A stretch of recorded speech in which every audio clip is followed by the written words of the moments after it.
Give it up big for Charles Montgomery, everybody.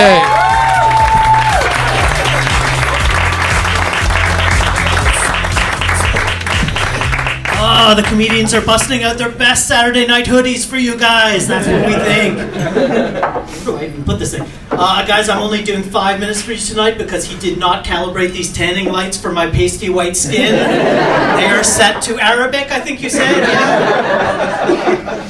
Oh man, but I can see just enough to see this is a good-looking crowd here tonight. Look at you guys, good-looking crowd. Yes! Yes! Oh, we're not returning the compliment? Cool, got you guys. Read you loud and clear up here. I'm sorry, I shouldn't put that on you guys. It's me, like, I'm getting older, and the thing I'm starting to realize about getting older is you get a little more desperate for compliments, case in point. It's true, you get a little more desperate for compliments because you get a lot less. Like, I'll give you an example. Beginning of the summer, I went and got my hair cut. The guy accidentally cut it, like, super short and tight. I ran into a friend of mine afterwards. He's like, Jesus, Charles, you look like you joined the Hitler Youth. Hitler Youth? I appreciate the sentiment, but Das Boot has sailed, unfortunately. Thank you, German linguist. Thank you for picking up on that one. Yeah, so that's where life is at pretty much these days, you know? I read this inspirational quote recently that said, life is not a race, it's a dance. And I think I agree with that one, because my life is a lot like the Macarena, right? Predictable and has not been relevant since the 90s. I live downtown. It's nice to come out to the West Island. It's so vast out here. Like, you can almost smell the freedom in the air. The freedom smells a lot like Timbits, but I guess that's something, right? That's something. The West Island, yeah, I might lose you guys on this one. The West Island, where you come for bigger yards and smaller dreams. I'm sorry, guys. I'm sorry. You made your deal with Suburban Devil. Lean into it, yes.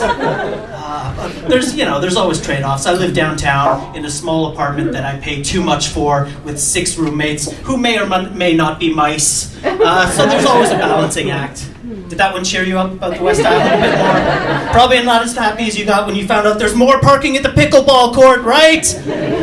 That's what I assume goes on in the West Island. I have no idea. Just assume it's work and then pickleball. Okay, concurrence there. I sense that, right? Yeah.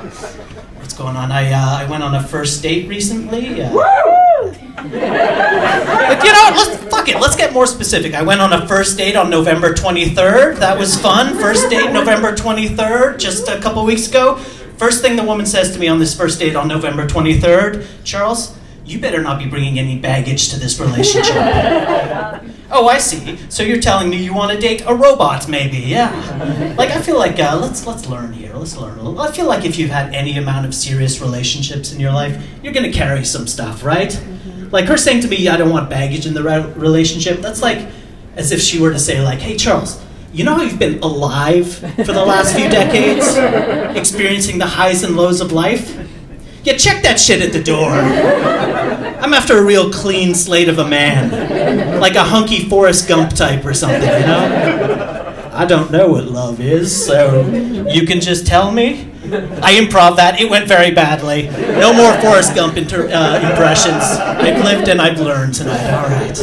But yeah, everyone's got a little baggage. Like, the trick is you just got to find someone who's got, like, carry-on size baggage, you know? Like when you go to the airport and you see that one person who's about to go traveling with a normal-sized backpack and you're like, that person has their shit figured out. And then you look over there, and, oh my God. You look over there and there's someone frantically repacking like 3 full-size suitcases to make the weight thing and you're like, oh Jesus. I feel sorry for whoever stuck with that. My God. That was a great bit and an even more beautiful metaphor. Thank you for getting poetic with me on that one. Speaking of travel stuff, I feel like social media kind of makes it seem like travel is the only legitimate hobby we're allowed to have these days. Like, you agree? Yes, just give me some agreements here. Just show me you're going to go with it. All right. Agreements isn't a word. We're fucking this up all over.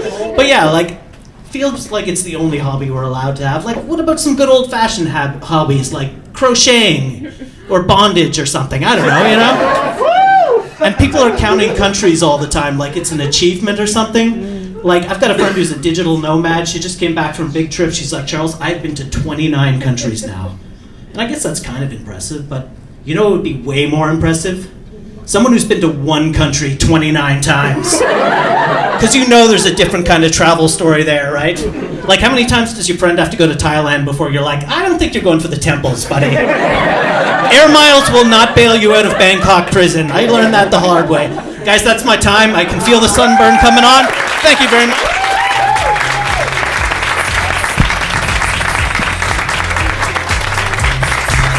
Yes, one more time for Charles Daglian, everybody.